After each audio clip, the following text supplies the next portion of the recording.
Halo, selamat datang di channel Bermatematika. Jumlahkan ke baris yang kedua. Tetap selalu bermatematika.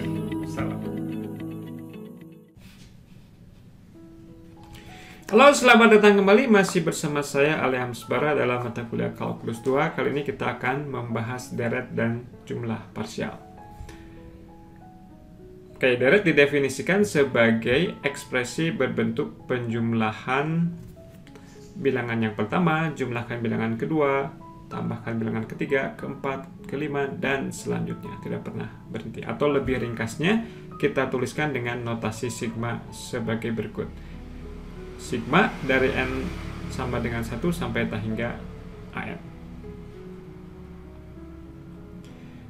Oke, tinjau deret ini.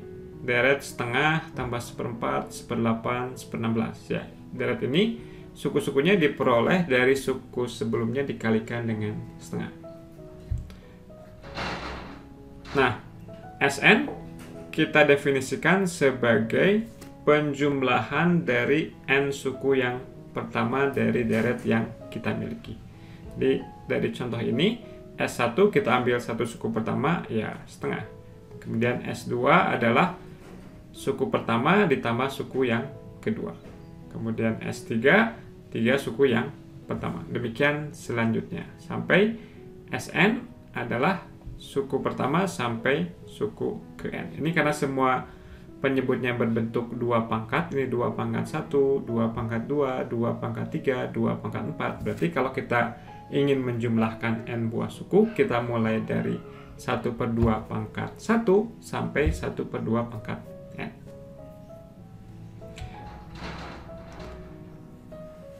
Nah, dari jumlah parsial tadi kita bisa buat sebuah barisan, yakni barisan jumlah parsial.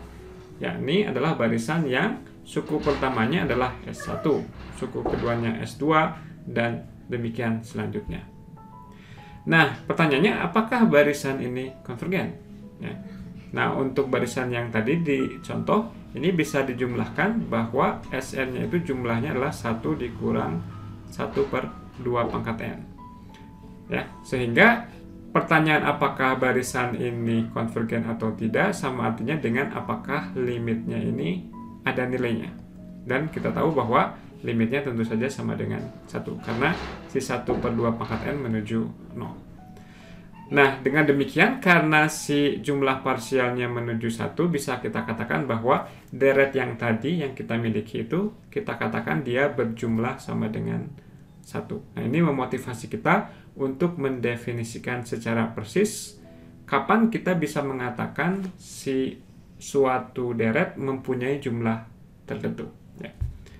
Oke, kita definisikan bahwa deret AK ini konvergen ke S, atau ini sama saja dengan bilang si jumlahan atau si deret AK ini jumlahnya sama dengan S. Ya. Konvergen ke S bisa kita katakan sebagai jumlah dari deretnya sama dengan S. Kalau apa? Kalau tadi si barisan jumlah parsialnya konvergen ke bilangan S ini. Nah, kalau si barisan jumlah parsialnya ini divergen, maka deretnya juga kita katakan sebagai deret yang divergen. Oke, sebagai contoh misalkan ini deret yang divergen. Kenapa? Coba kita lihat jumlah parsialnya. S1-nya min 1, S2-nya min 1 ditambah 2 sama dengan 1, S3-nya min 1 tambah 2 tambah min 2, min 1. Jadi min 1, kemudian 1, kemudian min 1 lagi, kemudian 1 lagi. Jadi kita punya barisan jumlah parsialnya adalah barisan min 1 pangkat N. Yang pada video sebelumnya kita sudah tunjukkan di soal latihan bahwa si barisan tersebut adalah barisan yang divergen. Nah, karena barisan min 1 pangkat N-nya barisan yang divergen, maka deret ini adalah deret yang divergen juga. Nah, berikutnya kita tinjau salah satu deret di mana kita bisa menghitung jumlah parsialnya secara eksplisit. Ini deret geometri. Apa itu deret geometri?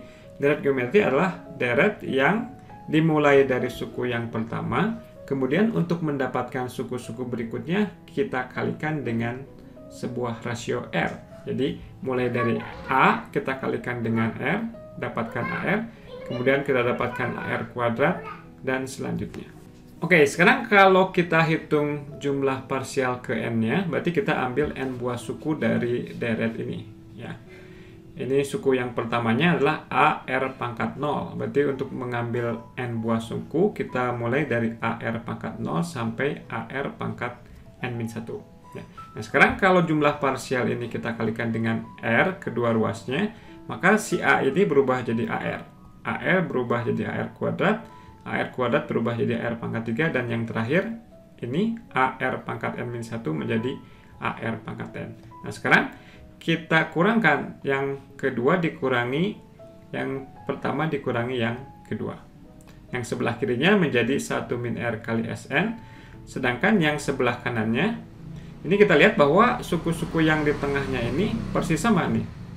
Ada AR sampai AR pangkat N-1, di sini juga ada AR sampai AR pangkat N-1. Jadi kalau dikurangi yang ini semua habis, tinggal yang tersisa adalah A dikurangi AR pangkat N. Jadi ini seharusnya A ya. A dikurangi AR pangkat N yang kita bisa faktorkan keluar A-nya menjadi A dikali 1 min R pangkat N.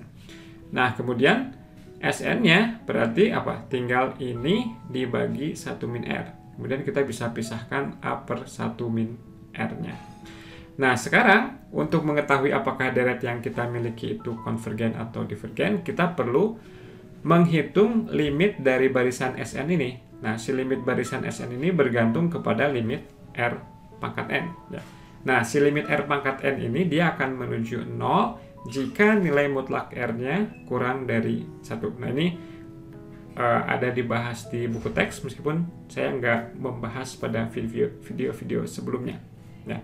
Jadi saya ulangi lagi bahwa si barisan R pangkat N dia akan konvergen ke 0 asalkan nilai mutlak R-nya kurang dari 1. Akan tetapi selain itu, maka si barisan R pangkat N-nya akan divergen. Dengan demikian, kalau kita hitung limit si Sn ini, maka kita dapat ini ketika R pangkat N-nya menuju 0, yang ini menuju 1, sehingga keseluruhannya menuju A per 1 min R. Ini terjadi jika tadi nilai mutlak R kurang dari 1. Sedangkan selain dari itu, maka deretnya akan divergen.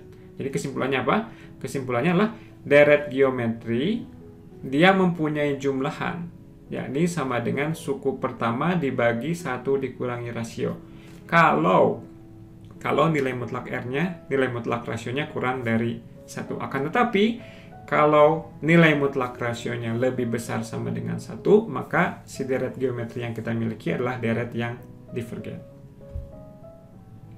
Oke, sebagai latihan, Anda bisa mencoba ke bilangan manakah deret yang tertera di layar menuju. Ya, demikian dulu perjumpaan kita kali ini. Nanti akan kita lanjutkan dengan materi selanjutnya. Tetap selalu bermatematika. Salam.